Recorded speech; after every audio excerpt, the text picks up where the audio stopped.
जय श्री कृष्णा। मैं हूं पंडित सुनील भारद्वाज। बात करेंगे 2025 कुंभ राशि वालों के लिए कैसा रहने वाला है, क्या गोचर की स्थिति है उनकी, पूरे वर्ष किस प्रकार से उनके ऊपर प्रभाव हो सकता है और क्या वो लाभ प्राप्त कर सकते हैं। साथ में आपको बताएंगे एक महा उपाय जिसके करने से कुंभ राशि होगी बलवान और आपके समस्त कार्यों की होगी पूर्ति। सबसे पहले तो जनवरी मास से लेकर दिसंबर तक समझ लेते हैं क्या क्या स्थिति बन रही है प्रति माह। जनवरी की बात करते हैं। जो जनवरी में यहाँ पर वातावरण आपके लिए बड़ा अनुकूल है, सामान्य स्थिति आपकी बनी रहेगी, मान सम्मान में आपकी वृद्धि होती नजर आ रही है, कोई ना कोई आपको आयोजन कार्य में सम्मिलित होने का मौका मिल सकता है, कहीं ना कहीं आप यात्रा भी कर सकते हैं, भ्रमण भी कर सकते हैं, कहीं जा भी सकते हैं, कोई शुभ समाचार भी आपको यहाँ पर मिलने के संकेत बने हुए। फरवरी मास की बात करते हैं। यद्यपि कार्य क्षेत्र आपका संतोषजनक रहेगा, स्वास्थ्य के प्रति थोड़ा आपको सचेत रहने की आवश्यकता है, क्योंकि यहाँ पर विरोध आहार से आपको बचना होगा, नहीं तो आपको वात और पित्त के रोग अभी भी परेशान कर सकते हैं। पिछले दिनों तक करे थे, आपको अभी फिर कर सकते हैं। मार्च की बात करते हैं। ये स्थितियां आपकी सामान्य हो जाएंगी और यहाँ पर आपकी योजनाएं पूर्ण होती नजर आएंगी। अगर आपने एग्जाम के लिए तैयारी करी है तो वहाँ सक्सेस हो सकते हैं, नौकरी का आपको अवसर मिल सकता है, नई जॉब की प्लानिंग आप कर सकते हैं, कहीं ना कहीं आप अगर बिजनेस से जुड़े हैं तो आपको पार्टनरशिप में भी कहीं मौका मिल सकता है, कोई अच्छा दोस्त मिल सकता है, किसी पुराने मित्र से भी मुलाकात हो सकती है, कोई नया या पुराना पार्टनर मिल के भी कोई योजना बना सकते हैं। मार्च की बात कर रहे हैं तो मार्च के महीने में यहाँ पर परिस्थितियां आपकी और अच्छी हैं, बल्कि 14 के बाद तो आपको कोई शुभ कार्य, धार्मिक कार्य में आयोजन में जाना भी पड़ सकता है। अप्रैल की बात करते हैं तो अप्रैल का मास आपके लिए 2 से लेकर मंगल की स्थिति थोड़ी अष्टम स्थिति होने से स्वास्थ्य के प्रति आपको सचेत रहना पड़ेगा, अन्यथा आपके पास धन के सोर्स खुल सकते हैं, कहीं ना कहीं से सोर्स ऑफ इनकम आपकी इंक्रीज हो सकती है। अगर एक है तो कहीं एक और भी कहीं से सोर्स इनकम हो सकती है। अगर आप जॉब पे हैं तो वहाँ प्रमोशन हो सकता है, कोई सेकंड कार्य आपको और अच्छे से मिल सकता है, कोई प्राइवेट जॉब में है तो वहाँ पे भी आपको हो सकता है कि कोई आपके पास सेकंड ऑप्शन आ जाए। मई की बात कर लेते हैं तो मई में यहाँ शनि द्वितीय रहने से, संचार करने से साढ़े साथी का प्रभाव तो अभी रहेगा। तो एक चीज बिल्कुल है, एफर्ट्स आप करते रहें, एफर्ट्स में अपनी कोई ना रखें कमी आप, क्योंकि मई का महीना आपको एक खुशी ला सकता है। वो खुशी, घर में कोई मेहमान आ सकता है, किसी की शादी की अगर रुकावट है तो वो पूरी हो सकती है, बहुत जल्दी आपको कोई शुभ समाचार मिल सकता है, घर के अंदर नए मेहमानों की आने की संकेत मिल सकते हैं, यानी कि रिश्ते कहीं आपके अच्छे हो सकते हैं, वर वधु की तलाश पूरी होती नजर आ रही है। बात कर लेते हैं जून का मास। तो जून के मास में यहाँ पर केतु सप्तम भाव में और साढ़े साथी शनि की, इसके कारण थोड़ा सा आपको मानसिक चिंता रहेगी कि ये काम होगा या नहीं होगा, किंतु और परंतु की स्थिति आपकी बनती नजर आएगी। देखो, प्लानिंग आपकी ठीक है, सक्सेस रेशो आपका ठीक है, मगर आपकी जो किंतु और परंतु की सोच है उसको आपको हटाना होगा। ये सोच के चलना होगा मैं इस काम को कर सकता हूँ और मेरे करने से ये काम सफलतापूर्वक हो जाएगा। एक कॉन्फिडेंस लेवल बहुत हाई रख के चलना होगा, नहीं तो आपको थोड़ी सी असमंजस की स्थिति बन जाएगी।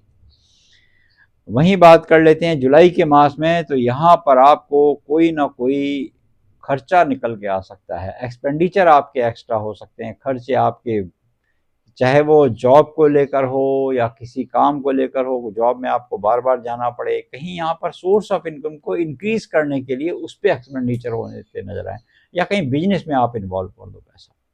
और बिजनेस में इन्वॉल्व करो तो बड़ा देख के करो, कुंडली मिलान करके करो, कहीं ना कहीं ऐसा भी होता है इस बिजनेस में हम किसी से पार्टनरशिप करी, वहाँ लॉस हो सकते हैं, वहाँ एक्सपेंडिचर हो जाएंगे, मगर वो आपको 50% रेशो है, ऐसा नहीं है कि आपको 100% सक्सेस हो गया, किसी से आपने पार्टनरशिप करी और कामयाब हो गए, ऐसा नहीं।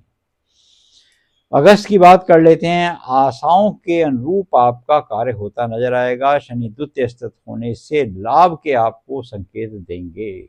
यहाँ पर जो आपने काम अगर कहीं इन्वेस्ट भी किया है, कहीं प्लानिंग आपकी बनाई है, तो एक्सपेंडिचर आपके कहीं जो हुए थे पिछले दिनों वो कवर भी हो सकते हैं। बच्चों को एडमिशन में आसानी हो सकती है, बच्चे कहीं बाहर पढ़ने जा सकते हैं, ये अच्छा मास है। धार्मिक कार्य में आप रुचि ले सकते हैं, धार्मिक कार्य में अगर आपका कहीं पैसा भी खर्च होता है तो उसके ऊपर बहुत ज़्यादा चिंतित ना हो, क्योंकि वो तो आपको कहीं ना कहीं दूसरे अमाउंट में आपके जाता है। जो भगवान के लिए दिया गया होता है वो कहीं गुना होके वापस मिलने के संकेत होते हैं, और वो आपको मिल भी रहे हैं। अगस्त के बाद, अगस्त के महीने की जैसे हमने बताया आपको, उसके बाद सितंबर के मास की बात करते हैं तो इस राशि में गुरु की शुभ, अच्छा मगर सूर्य की अशुभ दृष्टि होने से, ये तो अच्छी खबर है आपके लिए। देखो, आपको अपने जितने भी लोग हैं, मिलने वाले लोग हैं, संबंधी लोग हैं, जितने लोग कार्यकर्ता हैं या जितने लोगों को आप जानते हैं, चाहे आप जॉब में हैं, जितने सहपाठी हैं, उन सबसे सहानुभूति मिलती नजर आएगी। मगर एक बात ध्यान रखना होगा, बहुत ज़्यादा अपने आप को बढ़ चढ़कर नहीं बताना होगा, वरना उनकी ही आपको नज़र लग जाएगी, जिसकी वजह से आप थोड़ा अपने आप को हेल्थ और फाइनेंस पार्ट पे परेशान हो सकते हो, तो उसको बचाएं आप।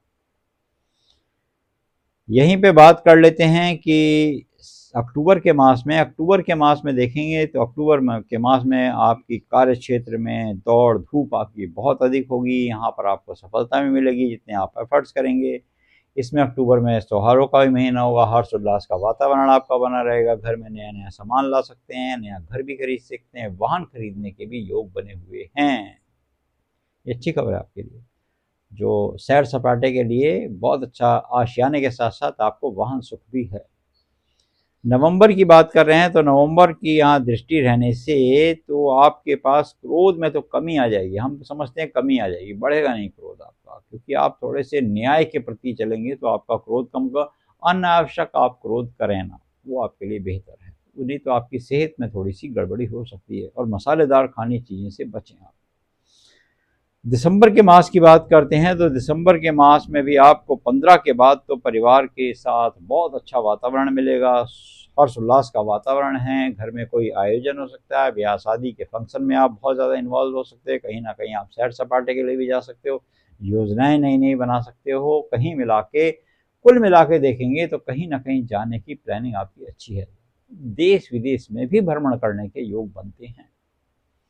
अब बात कर लेते हैं कि आपकी कुल मिलाकर जितनी हमने अभी तक जनवरी से लेकर दिसंबर तक की आपको योजनाएं बताई, उसमें एक महा उपाय ऐसा क्या कर लें जो कहीं ना कहीं विघ्न बाधाएं वो हो दूर। बड़ा सरल उपाय है और बड़ा अच्छा उपाय। आपने लेना है 2.5 किलो उड़द, साबुत उड़द, और 1.25 किलो काले तिल। ये दो तो आपने काले पदार्थ लेने हैं।